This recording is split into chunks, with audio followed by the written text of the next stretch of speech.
사도행전 26장입니다. 베스토의 주선으로 바울은 아그리빠 왕 앞에 서게 되었고 바울의 변명과 왕가의 문답에 이어 아그리빠의 판단이 내려졌습니다. 1절에서 12절까지는 바울이 아그리빠 왕 앞에서 변하는 내용이 기록되어 있습니다. 말하는 것을 허락하겠소인데 베스토의 계사가 끝난 후 신문의 주도권은 아그리빠에게 주어졌죠. 그는 베스토에게서 전후 사정을 들었기 때문에 바울에게 직접 알아보라고 했습니다. 여기 손을 들어가 나오는데 청중을 조용하게 하거나 관심을 집중시키려 할 때 쓰는 방법이죠. 이 경우에는 왕에 대한 경외를 표시하거나 자신의 말의 진실성을 나타내기 위한 일종의 제스처라고 할 수 있다고 합니다. 변화할 수 있게 된 것을 다행으로 생각합니다인데 다행으로 생각합니다는 복이라고 생각합니다는 뜻이라고 하는데 헤롯 왕가의 모든 사람들 중에는 아그리빠 2세가 가장 선량한 인물로 평가되고 있습니다. 예수님은 안디바 앞에서 입을 열지 않았으며 바울도 드루실라 앞에서의 자기의 신앙에 대해 설명하지 않았습니다. 그러나 그는 아그리빠 2세 앞에서는 매우 열심히 자신을 변호했습니다.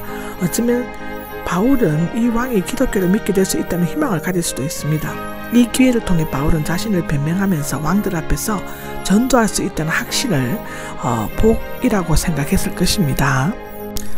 유대인들의 모습, 관습과 문제들인데 아그리빠는 유대인과 그 종교에 대해 어느 정도 정통한 지식을 갖고 있고 또 어릴 때부터 로마 궁중에 자라나면서 로마인의 기질을 닮아 폭이 넓고 이해심이 깊었던 것으로 알려지고 있습니다.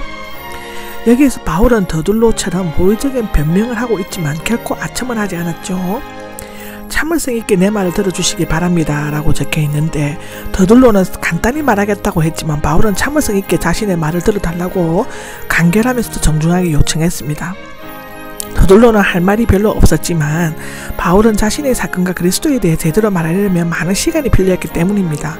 바울은 여기에서 단계적 논술 방법을 사용하고 있는데 먼저 자신의 과거를 해상한 다음 자신의 신문받게 된 이유를 밝히고 있죠. 첫째, 유대인들은 내가 길리기아의 다소에서 유대인들과 함께 지내던 어린 시절과 그 후 예루살렘에서 교육받고 활동하던 때의 삶에 대해서 잘 알고 있다고 얘기하고 있습니다. 유대인들은 내가 가장 엄격한 종파, 즉 아마도 할레파에 속하는 가말리엘 문화를 따라 바리새파 사람으로 행한 것은 알고 있고 증명할 수 있다라고 5절에 말하고 있습니다. 내가 재판받고 있는 것은 우리 조상들, 즉 아브라함, 다윗 등에 대해서 약속하신 것이다의 소망을 두고 있기 때문이다 라고 6절에 말하고 있고 12지파, 즉 유대인 전체는 밤낮으로 하나님을 열심히 섬기면서 그 약속이 이루어지게 되기를 바라고 있다가 7절에 나오고 나는 유대인들이 소망하는 것, 즉 하나님 나라 메시아 부활 등에 대해서 오히려 유대인들에게 고전을 당하고 있다라고 7절에 말하고 있습니다. 여러분은 어떻게 생각하십니까? 라고 질문합니다.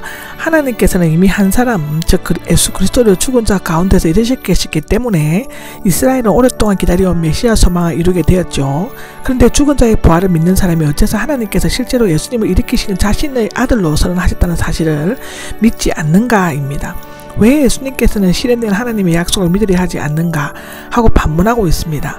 바울은 아그리빠에게 질문하고 있지만 베스토와 천부장들과 같이 부활을 믿지 않는 자들에게도 똑같이 질문하고 있는 것입니다. 여기 여러분은 당시 아그리빠는 사두개인과 관계를 맺고 있었고 그들 중에서 대제사장을 임명하였습니다. 유대교의 주류를 이루고 있었던 사두개인들은 부활을 부정했고 바리새인들은 부정을 하지 않았지만 신학의 중심에 두지 않았습니다.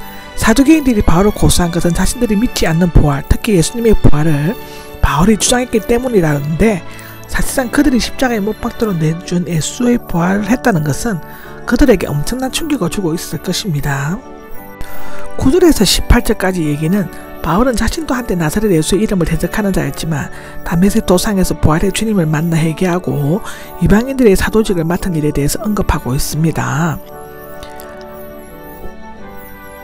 여기 나도가 나오는데 강조형으로 그러므로 나도 참으로의 뜻입니다. 자신이 한때 예수님의 이름과 그 이름을 믿는 자들을 지금 자기의 핍박하는 유대인들보다도 더 많이 핍박하는 자였음을 고백하는 것이죠. 디모데전서 1장 13절에 그렇게 기록되어 있습니다. 따라서 그는 현재 유대인들이 그리스도와 메시아이며 부활하셨다는 가르침을 거부하는 이유를 심정적으로 충분히 잘 이해할 수 있다고 설명하고 있는 것입니다. 찬성표를 던졌습니다인데 이에 근거하여 그가 공유의 회원이었던 것으로 추측하기도 합니다. 그러나 공유의 회원이 되려면 30이 넘어야 하고 결혼하여 자녀를 가져야 한다는 것인데 그는 혼자 사는 것으로 말하고 있습니다. 고린도전서 7장 7절에 보면 그렇습니다. 박해자로 있을 때 결혼 상태였을 것으로 추측하지만 근거는 없습니다. 이것은 그가 어느 곳에 있든지 믿는 자들이 죽임을 당할 때 찬성이나 동의를 했음을 나타내고 있다고 볼 수 있고, 만일 그가 사내들인의 회원이었다면 그 사실을 밝혔을 것입니다. 찬성표를 던졌다는 돌을 던졌다 의미하는 것인데, 고대 헬라에서는 무지일 때는 흰 돌을, 유지일 때는 검은 돌을 항아리에 넣어서 투표했다고 기록한 것을 볼 수 있습니다. 여러 해당들, 이런 이방 여러 도시들인데 바울이 기독교에 대해서 얼마나 대적했는가가 구체적으로 언급되고 있습니다. 그런 나사렛 예수의 이름을 유독에 반대되는 것이며 기독교인들을 박해하는 것이 하나님의 뜻에 맞는 것이라고 생각하였습니다. 당시 유대 안에 수백 개의 해당이 있었지만 이방에까지 박해한 것을 보면 그가 사내들인으로부터 막강한 고난을 위임받고 있었음을 알 수 있습니다.